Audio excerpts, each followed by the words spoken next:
이제 지난 시간에 이어서 굴절류를 좀 연습을 해본다. 이제 굴절률의 응용편이다라고 보시면 돼요. 그래서 이제 오늘 다루게 돼야 될 내용이 전반사랑 광섬유 이제 이 두 가지를 이제 다루는 거고, 전반사라고 하는 현상이 설명이 됨으로 인해서 그걸 갖고 광케이블인 광섬유가 어떤 식으로 이제 한 장소에서 다른 장소로 빛을 보내냐, 이제 그런 과정을 배운다라고 생각하시면 돼요. 그래서 일단 이제 제일 첫 번째 전반사라는 현상이 나오는데, 전반사라는 현상은 이제 요 그림을 갖고 이제 표현했을 때, 자, 이제 요게 서로 다른 매질이 있었을 때, 서로 다른 매질에서 내가 이제 빛을 이제 이렇게 쏜다고 생각해 볼게요. 이렇게 쏜다고 쳤을 때, 이제 요 빛이 여기서 이렇게 뭐 하다가 진행해서 가면서 어떤 서로 다른 매질에 뭐 어디서 만나냐면, 이제 경계에서 만난다 라고 했을 때, 이 빛이 이제 할 수 있는 방법이 몇 개가 있냐면 두 가지가 있는데, 첫 번째 방법은 뭐냐면 이 빛이 이렇게 해서 나가는 거예요. 그럼 이렇게 해서 나가는 거니까 들어왔던 빛이 원래 있는 거하고 이루는 각도가 똑같이 해서 나가니까, 요건 이제 보통 앞에서 배웠듯이 뭐 한다고 부르냐면 요건 이제 반사한다, 이제 이렇게 부르는 거지. 그쵸? 그리고 이제 또 일부의 빛은 뭐 할 수 있냐면, 일부의 빛은 이제 안쪽으로 뭐 하냐면, 예를 들면 이런 식으로 이렇게 뭐 해서 꺾여서 이제 굴절돼서 이제 나아간다, 이렇게. 그럼 결국 이제 빛이라는 거는 뭐 하는 과정에서, 진행하는 과정에서 서로 다른 경계를 만나면 일부는 뭐 하고 일부는 반사하고 일부는 뭐 하냐면 굴절하는, 이제 이런 현상이 나타나는데, 이제 이 과정에서 이제 뭘 설명하는 거냐면, 이 과정에서 이제 전반사 현상이라는 걸 이제 설명하는 거예요. 그래서 전반사 현상이라는 걸 이제 설명하는 거기 때문에 요걸 약간 이제 반대 시각, 이제 이 옆에 있는 그림하고 똑같이 이제 표현해 주기 위해서 약간 반대 시각에서 다시 좀 해볼게요. 그럼 지금 그림상에서 봤을 때, 만약에 내가 여기서 빛을 이렇게 쐈다. 그러면 쏜 빛의 일부는 뭐하고, 일부는 각도를 똑같이 해서 뭐하고, 반사를 하고, 일부는 뭐하냐면, 일부는 이제 굴절해서 이렇게 나간다 라고 이제 생각해 봅시다. 이렇게. 알겠죠? 그래서 여기서 빛을 쏘면 이 빛이 반사도 하고, 이 빛이 뭐하냐면 이제 굴절도 해서 나간다, 이렇게. 자, 그럼 이제 그림에서 시각적으로 이제 먼저 확인해야 될 게 뭐냐면, 요 각이에요. 요 각. 자, 요 각을 이제 뭐라고 표현했을 때, 요 각을 입사각이라고 표현했을 때, 이제 뭐 요게 우리한테 중요한 거 아닐까, 일단은. 지금 요게 이제 뭐가 되냐면, 요게는 이제 굴절각이다. 자, 이렇게 생각을 하는 거야. 그럼 지금 그림상에서 봤을 때, 우리가 이제 앞에서 배웠던 걸 만약에 이해했다고 치면 어떤 걸 딱 느낌이 와야 되냐면, 아, 매질 1번하고 매질 2번이 있었을 때, 매질 2에서 파가 어디로 나갔을 때, 매질 1로 진행해서 나갔을 때, 알겠죠? 뭐 매질 2에서 1. 좀 바꾸자, 이거를. 동일한 논리로 설명하기 위해서 뭐 이렇게 좀 바꿉시다. 여기 1이라고 여기 2라 합시다. 이렇게. 그럼 이제 매질 1에서 2로 이제 뭐가 나가는 거야? 파가 나아갈 때 그림을 잘 보시면 각이 뭐 했다? 각이 커졌어요. 그죠? 그럼 파동이 진행해서 나갔을 때 각이 커진다라는 거의 의미는 전파 속도가 뭐 한다? 전파 속도가 빨라진다. 그런 의미를 담고 있는 거지. 그러니까 결국 파가 여기서 이렇게 진행하다가 여기로 가면 전파 속도가 빨라지는데, 전파 속도하고 또 굴절률은 무슨 관계다? 반비례 관계다. 이렇게. 저 앞에서 배웠죠? 그러니까 좀 약간 극단적으로 표현하면 여기에 굴절률을 N1이다. 이렇게 표현해서 쓰면, 요 위에 있는 굴절률은 뭐 하니까? 느려진 거니까, 아니 빨라진 거니까 뭐 하는 거야? 굴절률이 작아졌다니까 이제 요렇게 좀 표현해서 쓸 수 있겠죠. 이렇게. 되겠죠? 자, 그럼 이제 요런 상태에서 이제 뭘 해보냐면, 요거를 이제 변화시켜 보는 거예요. 요거를. 자, 요걸 변화시켜 본다는 건 뭐냐면, 입사각의 크기를 뭐 하냐면 입사각의 크기를 변화시킨다. 그러면 지난 시간에 배워서 이제 설명했을 때, 보통 이제 요 밑에 나와 있는 요게 이제 뭐가 되냐면, 요게 이제 지난 시간에 설명했던 스넬의 법칙의 식인데, 스넬의 법칙의 식의 입장에서 봤을 때 이제 파동이 이제 이렇게 뭐 한다고 쳤을 때, 진행해서 나갔을 때 전파 속도의 b 값이 뭐하다? 일종의 상수죠. 그죠? 그래서 전파 속도의 값이 일종의 상수이기 때문에, 만약에 내가 sin i라고 하는 입사각을 뭐하면, 입사각을 키우면 분자값이 뭐하기 때문에 증가하기 때문에, 전체적으로 봤을 때 이 값이 이 값만 뭐하게 되면, 커지게 되면, 이게 상수 처리를 했는데 이 값만 커지게 되면 이 전체 값이 커진다는 의미야. 그러니까 결국 얘가 커지면 누구도 같이 따라서 커져야 된다. sin r 값도 같이 따라서 커져야 되겠지. 그쵸? 그러니까 결론적으로 놓고 봤을 때 뭐가 커진다는 거는 입사각이 커진다는 거 의미는 누구도 같이 따라서 커지냐면 굴절각도 같이 따라서 커진다. 이렇게 이제 생각을 하시면 되겠죠. 그죠? 그래서 만약에 내가 여기서 빛을 쏘는데 그 쏘는 빛을 각을 좀 크게 해서 요렇게 쐈더니 요렇게 쐈더니 요렇게 해서 요렇게 빛을 쐈더니 자 어떤 일이 일어났냐면 요렇게 됐다고 쳐봅시다. 이렇게 아시겠죠? 그러면 이제 요거는 뭐냐면 내가 요 정도의 각도로 뭘 쐈더니 빛을 쐈더니 알겠죠?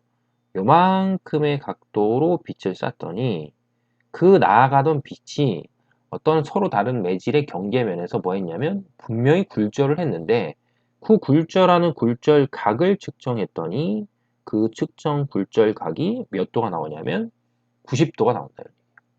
아셨죠? 그래서 이제 이런 상황이었을 때 여기서 자, 다른 색깔로 해볼게요. 여기서 이제 무슨 각을 요 입사되는 각을 이제 조금만 뭐 하는 거야? 조금만 더 크게 해서 뭐 하면 쏘게 되면 그때부터 이제 무슨 현상이 일어나지 않냐면 굴절하는 게 더 이상 없는 거예요. 왜냐면 요 빨간색으로 표시된 각이 됐을 때 굴절각이 몇 도가 되는 거야? 90도가 된다 라고 치면 이제 그거보다 각이 조금 커지면 그보다 각이 커지면 뭐 하는 게 사라지고 굴절하는 게 사라지면서 모두 다 뭐 한다? 모두 다 반사만 하는 거예요. 이렇게 모두 다 반사만 한다. 이렇게 아시겠어요? 그러면 결론적으로 놓고 봤을 때 전반사라는 현상이라는 건 이렇게 매질이 서로 뭐한 굴절률이 다른 매질이 이렇게 존재한다고 쳤을 때 어떤 특정한 각도 이상으로 뭘 쏘면 빛을 쐈을 때 어떤 현상이 일어나지 않고 굴절이라는 현상이 일어나지 않고 뭐하다 전부 뭐하는 현상? 전부 반사라는 현상만 일어나는 걸 이제 보통 우리가 뭐라고 부르냐면 전반사다 이렇게 표현할 수 있는 거죠. 그럼 여기 그림에서 봤을 때, 그럼 어떤 경우에 전반사가 일어나냐라고 했을 때 우리가 생각할 수 있는 건 일단 첫 번째 조건은 어디를 먼저 확인하셔야 되냐면 여기에요, 여기. 아셨죠? 그러니까 반드시 빛을 내가 뭐 한다고 쳤을 때, 빛을 쏜다고 쳤을 때 그 빛이 어디에서 어디로 나가냐면 굴절률이 큰 쪽에서 굴절률이 작은 쪽으로 빛이 나가야지만 뭐 한다? 전반사를 할 수 있다. 알겠죠? 굴절률이 큰 쪽에서 굴절률이 작은 쪽. 다른 말로 하면 속도가 뭐하는 쪽에서? 속도가 느린 쪽에서 속도가 뭐 하는 거야? 빠른 쪽으로 나아갈 때 뭐 할 수 있다? 전반사를 할 수 있다. 아셨죠? 그 다음에 이제 두 번째는 뭐냐면 만약에 전반사라는 게 일어나려고 하면 뭐 하는 각이 있었을 때 요 각. 알겠죠? 아까 조금 전에 설명할 때 요 각도로 만약에 뭘 쏘면 빛을 쏘면 굴절각이 얼마가 되는 거야? 굴절각이 90도가 되는 거잖아. 그쵸? 그럼 굴절각 90도가 됐을 때 우리가 요 각을 뭐라고 그러냐면 요 각을 임계각이다 이렇게 표현하는데 이 임계각이라는 각도보다 뭐 할 때? 각도보다 더 커지면 알겠죠? 뭐 임계각 이상이 아니고 임계각보다 각도가 더 커지면 그러니까 조금 전에 설명할 때 요 각도보다 조금이라도 각도가 뭐 해야 돼? 커져야지만 뭐 하는 거야? 더 이상 굴절하지 않고 뭐 한다? 전부 반사하는 현상이 일어날 수 있는 거죠. 그죠? 그러니까 결국 확인해야 될 두 번째 이제 여기서 확인하는 거죠. 그래서 두 번째 확인해야 될 거는 무슨 각이 내가 빛을 쏘는 무슨 각이 어, 각도 그죠? 입사각이 있었을 때 그 입사각이라고 하는 놈이 반드시 뭐보다 더 커야 된다. 임계각보다는 더 커야 돼요. 알겠죠? 그래서 내가 쏘는 빛의 입사각이 임계각보다 더 클 때 어떤 현상이 일어날 수 있냐면 전반사라고 하는 현상이 일어날 수가 있다는 얘기예요. 그래서 요 임계각하고 관련지어서 다시 여기 나와 있는 이제 스넬의 법칙을 활용해서 어떤 수식을 만들 수가 있어요. 수식을. 그럼 수식을 만들 수 있다는 건 스넬의 법칙 요 식을 뭐 다시 써보면 이제 이렇게도 쓸 수 있겠죠. 그렇죠? 이렇게 곱하면 되니까. 그럼 이랬을 때 지금 파가 어디서 어디로 가니까 매질 1에서 어디로 매질 2로 이렇게 뭐 하는 거야. 진행해서 나간다고 쳤을 때 자, 여기 나와 있는 수식을 다시 써보면 자, n1의 굴절율에다가 sin i인데, 자, 요 sin i를 뭐라고 부르냐면, 이제 임계각이라고 생각해 봅시다. 이렇게. 알겠죠? 요걸 이제 IC다. 라고 해서 임계각이다. 라고 치면, 이거는 결국 다시 뭐가 됐냐면 값이 n모 곱하기 n2 곱하기 사인 뭐가 되냐면 사인 90도가 되겠지. 그쵸? 그러니까는 임계각의 각도로 빛을 뭐하면 입사시키면 굴절각이 몇 도가 된다? 90도가 된다. 이렇게 되겠지. 그럼 요거를 정리해 보시면 따라서 임계각의 무슨 값이라는 건 임계각의 사인 값이라는 거는 n1분의 뭘 하고 n2를 하고 거기다 사인 90이니까 사인 90도 하면 얼마가 되는 거야? 1이 되는 거죠. 그죠? 그럼 결국 사인 IC가 임계각이었다라고 쳤을 때 반드시 뭐가 일어나려고 하면 전반사가 일어나려면 무슨 각이 입사하는 그 사인 값이 임계각보다 뭐 하는 거야? 클 때 뭐 할 수 있다? 전반사 할 수 있다. 이렇게 된 거죠. 그러니까 결국 이거는 앞에서 배웠던 뭘 생각을 해보면 굴절률이라는 걸 이제 생각을 해보면 결국 이 전반사가 일어나는 물질에 내가 굴절률을 어떤 걸로 사용하냐에 따라서 그지? 왜냐하면 이 N1, N2라는 굴절률 값은 물질의 종류에서 결정이 된다라고 했을 때 내가 어떤 굴절률인 물질을 사용하냐에 따라서 뭐가 결정이 되고 임계각이 결정이 된다라고 이제 생각을 하시면 되겠죠. 그래서 결국 물질의 종류에 따라서 임계각도 뭐한다? 결정이 되는구나라고 보시면 되겠죠. 그래서 이제 이 페이지에서 우리가 생각해야 될 거는 자, 첫 번째 다시 정리해 보면 전반사라는 건 빛이 뭐 하다가 진행을 하면 기본적으로 봤을 때 모도하고 반사도 하고 굴절이라는 현상도 일어나는데 전반사라는 현상 자체는 뭐 하지 않고 굴절을 하지 않고 전부 뭐 한다? 전부 반사라는 현상이 일어나는 걸 전반사다 이렇게 표현하고 그런 전반사라는 현상이 일어나기 위해서는 조건이 두 개. 그래서 첫 번째 조건은 뭐고 굴절률이 큰 쪽에서 굴절률이 작은 쪽으로 진행해야 되고 그 다음에 두 번째 조건은 내가 쏘는 입사각이 뭐보다 임계각보다 큰 경우에 뭐가 일어날 수 있냐면 전반사 현상이 일어날 수 있다. 이렇게 이제 생각을 좀 하시면 되겠죠. 아셨죠? 자, 그래서 이제 이쪽 책 첫 페이지 나와 있는 여기는 기억하고 니은에 대한 이제 부분을 좀 설명을 드렸고 그 다음에 이제 다음 페이지 넘어가면 연습을 해볼게요. 개념 연습. 그러니까 원래 이제 그 오프라인 강의할 때 쓰는 교재가 지금 따로 있는데 그 교재를 지금 쓰지는 않고 지금 온라인으로 일단 수업하는 교재는 그 전에 이제 사용했던 교재를 좀 사용한다라고 보시면 돼요. 자, 그래서 이제 개념 연습의 1번을 보시면 뭐 그림 가하고 나는 굴절률이 N1인 유리랑 굴절률이 N2인 물에서 각각 공기로 진행하는 빛의 경로를 나타냈다는 얘기예요. 이렇게. 그랬을 때 두 빛의 굴절각이 몇 도라고 써있냐면 90도. 알겠죠? 자, 그럼 이제 앞에서 배웠던 걸 다시 생각해 보면 굴절각이 90도가 나온다라는 거의 의미는 여기서 얘기하는 세타1하고 세타2는 결국 뭐가 된다?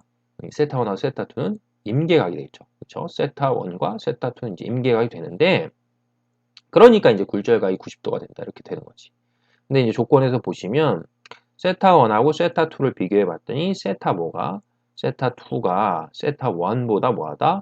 더 크다. 이렇게 써 있어요. 세타2가 세타1보다 더 크다. 그러니까 결국 이제 다른 말로 하면 그 전반사가 일어나기 전에 굴절각이 90도가 되는 거에 무슨 각을 비교해 봤을 때 서로 간에 임계각이라는 걸 비교해 봤을 때 임계각 아까 얘기했던 IC라고 하는 이제 임계각을 비교해 보면 그 임계각의 이제 크기가 물이 뭐에 비해서 유리에 비해서 뭐하다? 더 크다. 뭐 이렇게 볼 수 있겠죠. 세타1이 세타2보다 이제 크다라는 표현이 더 있기 때문에 임계각 길이는 이제 물이 유리보다 더 크다. 이렇게.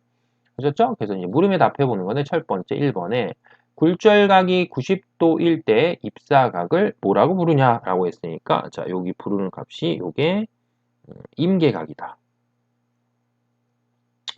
자, 이렇게 생각하시면 되겠고 그 다음에 두 번째는 가에서 공기의 굴절률을 1이라고 하래요. 알겠죠? 그러니까 여기를 N1이라 하고 여기를 N2였다고 쳤을 때 이 값을 그냥 편의상 얼마로 잡아라?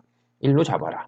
그럼 그랬을 때 사인 세타 1 값이 얼마냐 이거지. 그러니까 이건 지난 시간에 배웠던 이제 스네르 법칙을 쓰는 그러니까 뭐 상대 굴절률하고 절대 굴절률이 있었을 때 그냥 표현을 편하게 하게 해서 절대 굴절률, 상대 굴절률 집어넣을 땐 굴절률 값, 공개에서 굴절률 값은 몇으로 나라? 1로 나라. 이제 그걸 그냥 물어보는 거죠. 그걸 표현하는 거죠. 그래서 여기 이제 써놓은 것처럼 이제 어디서 어디로 가니까 유리에서 이제 공기로 나가니까 유리의 굴절률 N1이랑 유리에서의 각이 세타 1이니까 사인 세타 1 한 값이랑 그 다음에 공기에서 N2 값이랑 공기에서 뭐 굴절하는 각 90도 요걸 곱한 값이 서로 뭐하다? 같다라는데 사인 90도가 얼마가 되니까 자 1이 되니까 결국 정리하시면 요 우변에 있는 값 요것도 몇이고 1이고 요 값도 1이니까 결론적으로 놓고 봤을 때 뭐는 사인 뭐는 세타 1은 뭐분의 뭐다? n1분의 뭐가 된다? 1이다. 뭐 요렇게 생각을 하면 되겠죠. 됐죠? 자, 그 다음에 두 번째는 빛을 유리에서 물로 입사시킨대. 자, 그러면 이거는 두 개를 겹쳐보라는 거니까 자, 유리에서 어디로? 물로 입사시킨다. 그럼 아까 이제 배웠던 조건을 생각해보면 유리에서 물로 가는데 유리하고 물로 놓고 봤을 때 지금 뭐 그림상에서 보기 봤을 때 이제 우리가 생각할 수 있는 건 이제 굴절률 값이 있는데 기본적으로 봤을 때 유리하고 물 중에 어디서 이제 그 빛의 전파 속도가 빠르냐면 당연히 물에서 더 빠르겠죠. 그래서 유리에서 전파 속도하고 물에서 전파 속도를 이렇게 이제 표현한다고 치면 굴절률은 서로 뭐 하니까 전파 속력이랑 반대니까 여기는 N 유리가 되겠고 여기는 N 물이 되겠죠. 그죠? 이렇게 크기로 대소처럼 그럼 이렇게 곱하면 곱하는 값이 서로 뭐하다? 뭐 같다. 뭐 이런 식의 느낌이 생긴다라고 해서 항상 경계를 기준으로 그리면 돼서 여기서 지금 이제 그러니까 결국 어디서 어디로 쏘라는 거야. 빛을 유리에서 뭐 한다? 물로 입사시키래. 그럼 유리에서 물로 입사시키는 굴절리 큰 쪽에서 굴절리 작은 쪽으로 가기 때문에 빛을 뭐 하게 되면 빛을 이런 식으로 쏘게 되면 그렇죠? 빛을 이런 식으로 쏘게 되면 이쪽으로 가면 뭐 하는 거야? 빨라지니까 각이 뭐 해야 돼? 각이 커지니까 이제 이렇게 꺾이는 거죠. 그렇죠? 뭐 예를 들면 이런 식으로. 그러니까 이제 아까 배운 것처럼 이렇게 하다 보면 내가 무슨 각을 입사각을 크게 하면 굴절각이 따라서 뭐 하니까 커지다 보면 뭐 할 수 있다? 전반사를 할 수 있다는 얘기죠. 그래서 결국 빛을 유리에서 물로 뭐 했을 때 입사시켰을 때 임계각 세타에 대해서 사인 세타를 표현하라는 중요한 말은 임계각 세타. 그럼 임계각, 그러니까 입사각이 임계각의 다른 표현이 되는 거잖아. 근데 입사각을 임계각이라고 부를 때는 반드시 굴절하는 각이 몇 도가 나올 때 90도가 나올 때를 표현하는 거죠. 그러니까 이제 똑같이 스넬의 법칙을 적용해서 이렇게 표현해 보시면 유리에서 어디로 가니까 물로 가니까 유리에서 굴절률을 N1이다 라고 하고 물에서의 굴절률을 N2다 이렇게 표현했으니까 N1에다가 뭐한 값? 자 여기를 뭐 사인 세타라고 치면 N1에다 사인 세타를 곱한 값이랑 N2에다 뭐야? 사인 90도 한 값이 서로 뭐하다? 같다. 이렇게 이제 보는 거죠. 그럼 여기서 이제 요 값이 1이 나오니까 이걸 정리하면 따라서 사인 모는 사인 세타는 뭐가 되냐면 N1분의 뭐가 된다? N1분의 N2다. 이렇게 이제 표현해서 쓸 수 있겠죠. 그렇죠? 자, 그 다음에 다음 정오를 판단하시오. 자, 빛이 굴절률이 작은 매질. 그럼 굴절률이 작은 매질이라는 건, 자, 요 그림상에서 봤을 때, 굴절률이 작다, 그러면 전파 속도는 크다. 이렇게, 시각적으로. 그 다음에 굴절률이 크다, 그럼 전파 속도가 뭐하다? 작다. 이렇게 생각하면 되겠죠. 그래서 빛이 굴절률이 작은 매질에서 굴절률이 큰 매질로 진행하면, 지금 봤을 때, 요렇게 가는 거잖아. 그럼 결국 내가 요 각을 뭐하게 하면 요 각을 크게 한다라고 치면 그죠? 요 각, 그러니까 요 각을 변화시켜 줬을 때 요 각이 여기서 꺾여서 이렇게 가는 거잖아. 이렇게 그죠? 그러면 결론적으로 놓고 할 때 아까 이제 앞에 설명했던 항상 어느 쪽에서 어느 쪽으로 가는 거야? 굴절률이 뭐하는 쪽에서 큰 쪽에서 굴절률이 어느 쪽으로 갔을 때 작은 쪽으로 갔을 때 요 각의 변화를 통해서 얘가 점점 이쪽으로 와서 이제 뭐 할 수 있다? 전반사를 할 수 있다 이렇게 표현했죠. 그러니까 굴절률이 어떤 매질에서 굴절률이 큰 매질에서 굴절률이 어느 쪽으로 굴절률이 작은 매질로 진행할 때 뭐가 일어나냐면 전반사가 일어나니까 여기는 굴절률이 작은 매질에서 굴절률이 큰 매질로 진행할 땐 전반사가 일어날 수 없다라고 표현하니까 뭐 한다? 맞다라고 이제 생각하면 되겠죠. 그 다음에 두 번째는 입사각이 그러니까 임계각보다 뭐 하는 거야? 클 때, 그쵸? 클 때 뭐가 일어날 수 있고 전반사가 일어날 수 있다. 이렇게 보면 되겠고 두 매질의 굴절률의 차이 자, 두 매질의 굴절률의 차이가 클수록 임계각의 크기는 어떻게 되냐 하는데 아까 이제 스넬의 법칙을 썼던 요 식을 여기다 다시 이렇게 정리해서 써놨는데 사인 세타 c는 n1분의 n2다 했을 때 두 매질의 굴절률 차이가 크다는 거는 얘가 크면 상대적으로 얘는 뭐 하는 거야? 작을수록 두 개의 차이가 뭐 한다? 두 개의 차이가 이제 커진다 이렇게 보는 거죠. 어차피 이제 그 전반사라는 건 굴절이 큰 쪽에서 굴절이 작은 쪽으로 가니까. 그래서 두 매질의 이 굴절률의 차이가 뭐함에 따라서 커짐에 따라서 분모는 커지고 분자는 뭐 한다고 봤을 때 분자는 작아진다고 봤을 때 전체 값이 뭐 하는 거야? 전체 값이 작아지니까 결론적으로 놓고 보면 임계각의 크기는 뭐 한다? 임계각의 크기는 작아진다. 이렇게 이제 볼 수 있겠죠. 그죠? 그 다음에 4번에 빛의 속력이 뭐한 데서 빠른 매질에서 느린 매질로 진행할 때는 전반사 일어나냐라는데 반드시 굴절률이 무한 쪽에서 자 다시 해볼게요. 굴절률 무한 쪽에서 큰 쪽에서 굴절률 무한 쪽으로 작은 쪽으로 진행할 때 뭐가 일어난다? 전반사가 일어난다. 뭐 이렇게 보면 되겠죠. 그죠? 그러면 5번에 빛이 공기에서 어디로? 물로 진행할 때 전반사가 일어날 수 있냐라고 했을 때 공기에서 물로 간다는 건 빠른 데서 어디로 가는 거야? 느린 데로 가니까 전반사가 뭐 한다? 일어날 수가 없다. 반드시 전반사가 일어나려면 어느 쪽에서 빠른 쪽에서 느린 쪽이야? 느린 쪽에서 빠른 쪽이야? 라고 했을 때 반드시 느린 쪽에서 어느 쪽으로? 빠른 쪽으로. 굴절률이 큰 쪽에서 굴절이 어느 쪽으로? 작은 쪽으로 진행할 때 전반사가 일어난다. 이렇게 생각을 하시면 되겠죠. 됐죠? 자, 그 다음에 이제 20페이지 가서, 자, 2번에 보시면, 그림은 빛이 임계각 30도인 매질 A에서 공기 중으로 진행하는 모습을 지금 나타냈다. 그래서 이제 그림을 보시면, 자, 30도로 쐈더니 딱 무슨 각이? 굴절각이 몇 도가 됐어? 90도가 됐죠. 그렇죠? 그럼 굴절각이 90도가 됐기 때문에 이 그림에서 나오는 요 30도를 우리가 뭐라고 표현하는 거야? 임계각이다. 이제 이렇게 표현을 하는 거죠. 그렇죠? 그래서 이제 정오를 판단하시오라고 했을 때 굴절각은 이제 몇 도가 되냐라고 하면 굴절각은 90도가 되는 거고. 그치? 그 다음에 반사각이 몇 도예요? 라고 하면 지금 입사하는 각이랑 일부는 뭐하고 일부는 반사하고 일부는 굴절을 하는 거잖아. 아직까지는. 그렇죠? 그러니까 입사각이 몇 도니까 30도니까 뭐 하는 각도 반사각도 30도가 나오겠죠. 그렇죠? 그 다음에 2번에 입사각이 45도래. 그럼 입사각이 45도라는 건 30도보다 이제 뭐 한 거야? 더 큰 각이잖아. 그쵸? 30도보다 더 큰 각이기 때문에 당연히 뭐가 일어나냐면 당연히 전반사라는 게 일어날 수가 있다.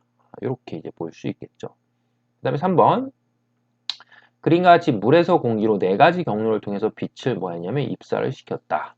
그럼 이랬을 때 자, 기억해 보시면 임계각. 자, 이 경로에서 임계각이 뭐냐라고 했을 때 그림을 잘 보시면 경로 1번 그냥 가는 거고 경로 2번은 요거고 자, 경로 3번을 봤더니 빛이 이렇게 가다가 1분 뭐하고 반사하는데 여기 보시면 뭐 했다? 이렇게 돼 있죠. 그러니까 굴절각이 몇 도가 됐어? 굴절각이 지금 그림상에서 보면 90도죠. 그래서 우리가 굴절각이 90도가 됐을 때 무슨 각을? 입사각을 뭐라고 부른다? 임계각 이렇게 표현하니까 세타3가 결국 뭐가 된다? 임계각이다. 이렇게 볼 수 있는 거죠. 그 다음 니은에 경로 3에서 입사각하고 반사각의 크기는 같냐라고 하면 당연히 같겠죠. 그죠? 입사각하고 반사각의 크기는 이건 항상 이제 뭐니까? 이건 항상 무슨 법칙? 굴절의 법칙.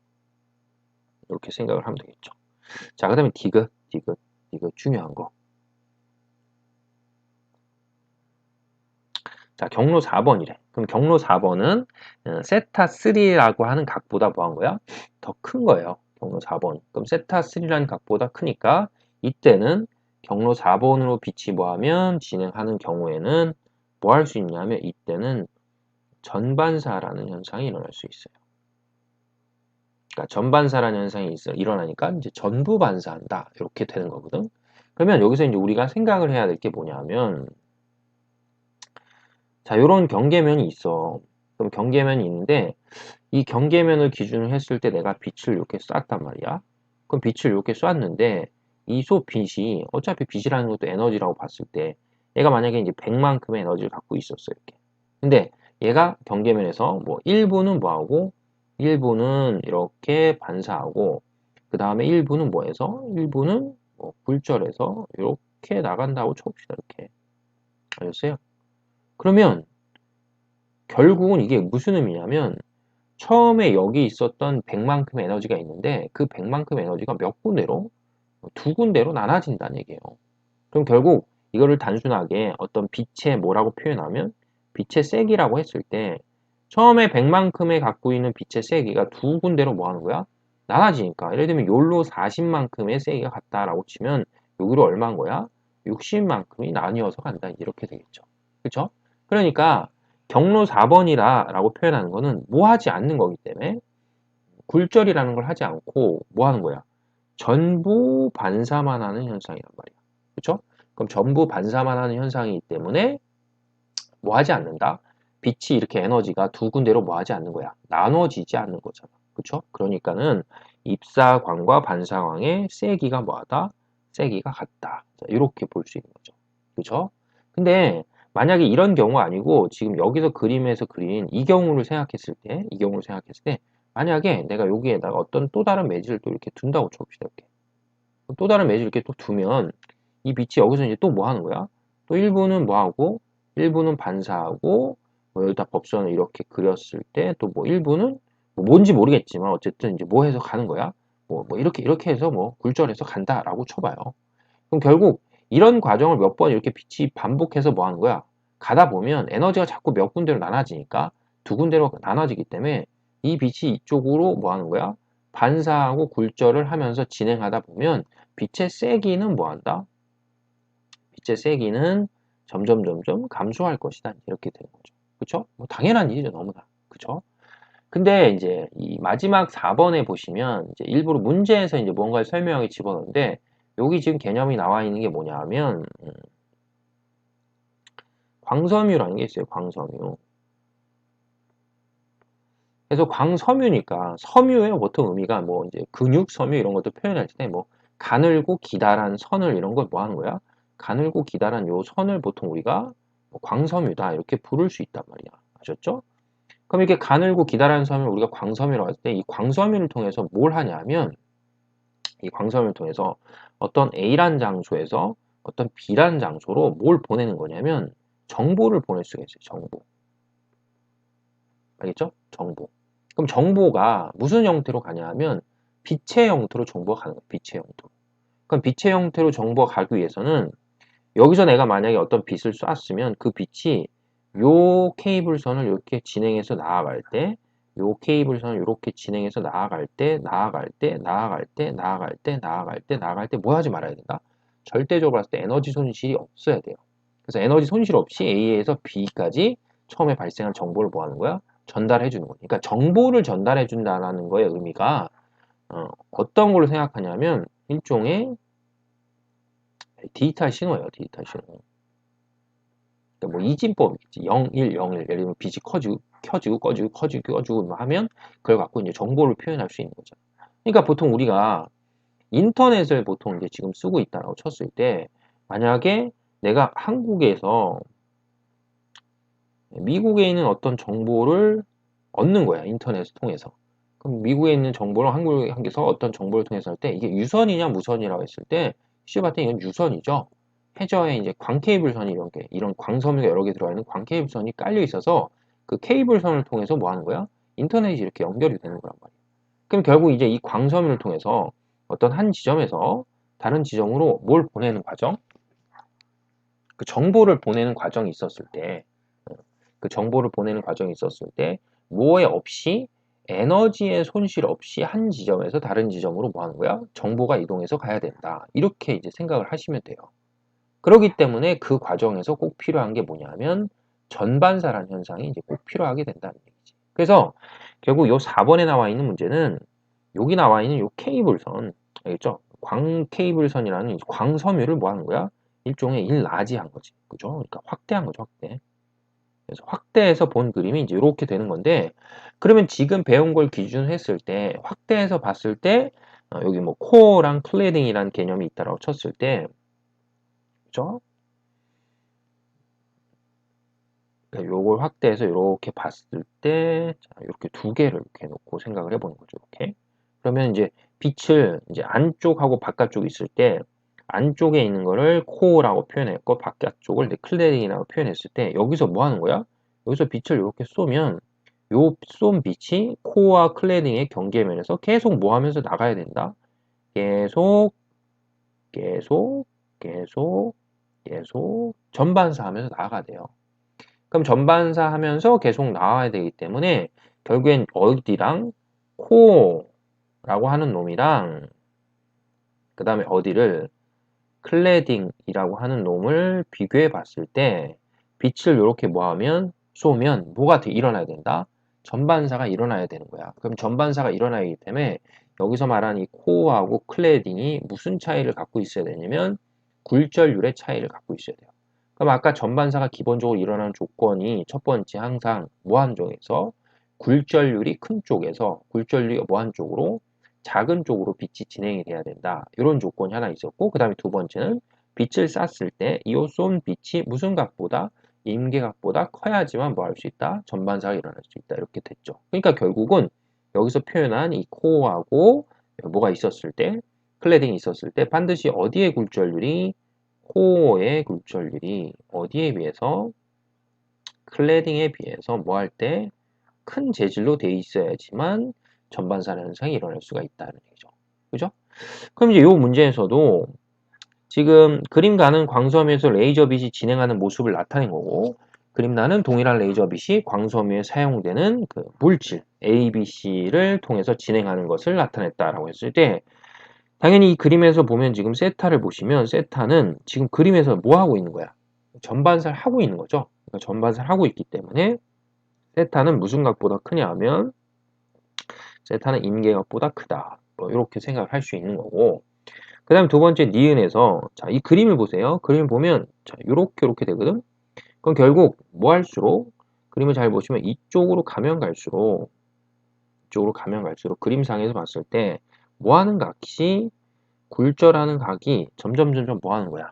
커진다는 느낌이 들죠? 굴절하는 각이 커진다는 거 의미는 매질 VA라는 매질과 VB라는 매질과 VC라는 매질 이렇게 표현할 수 있겠지. 그렇죠? 그러니까 점점 전파 속도가 뭐 하는 거야?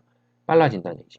그럼 결국 발을 바꾸면 얘는 얘 굴절률 그 다음에 얘 굴절률 이렇게 되는 거지. 그죠? 빠르면 굴절률은 이제 서로 반비례 관계니까. 그죠? 그렇기 때문에 물질의 굴절률의 크기를 물어봤으니까 물질의 굴절률의 크기는 A, B보다 C다. 뭐 이렇게 표현할 수 있겠죠. 그럼 만약에 내가 이 물질 A, B, C를 이용해서 광섬유를 만든다고 쳤을 때 어떤 게 코어가 되고 어떤 게 클레딩이 되는지를 뭐 하는 거야? 구분해야 되겠지. 그래서 문제에서 만약에 클레딩을 뭐로 했대? B로 했대요. 그러면 클레딩을 B로 했으니까 그러면 이게 클레딩이 된다고 치면 코어는 그거보다 뭐가 커야 돼? 굴절률이 커야지 전반사 할 수 있겠죠. 그죠? 여기 써놨죠? 항상 코어의 굴절률이 클레딩보다 뭐하다? 크다. 이렇게 설명을 했기 때문에. 그래서 결국은 요 MB를 뭐라고 설정을 하면 클레딩이라고 설정을 하면 코어가 될 수 있는 건 C가 아니고 뭐다? A가 코어가 돼야지만 전반사의 조건을 만족하니까 뭐가 되냐면 전반사 현상이 이제 일어날 수가 있다라고 이제 생각을 하면 되겠죠. 이해되셨죠? 그래서 이제 여기까지 수업이 이제 지난 시간에 했던 이제 뭐 굴절률, 그 다음에 뭐 파동의 성질의 마지막인 응용한 부분이 이제 전반사다라고 보시면 되겠고, 다음 시간부터는 이제 내용이 좀 바뀌어서 파동이 진행해서 나타나는 뭐 간섭 이런 다른 현상, 그렇죠? 뭐 정상파 이런 현상에 대해서 다룬다라고 이제 보시면 돼요. 그래서 이제 수지고는 요거 수업을 듣고 그 다음에 그 뒷부분 파동의 간섭을 이제 바로 들으면 되고 풍덕고는 이제 이전에 이제 로딩이 되어 있는데 여기 말고 이제 다시 앞쪽으로 뭐 하냐면 앞쪽으로 돌아가서 전자기 현상, 그러니까 전류의 자기작용부터 이제 수업을 좀 들으시면 돼요. 그래서 오늘 수업은 여기까지 마치겠습니다.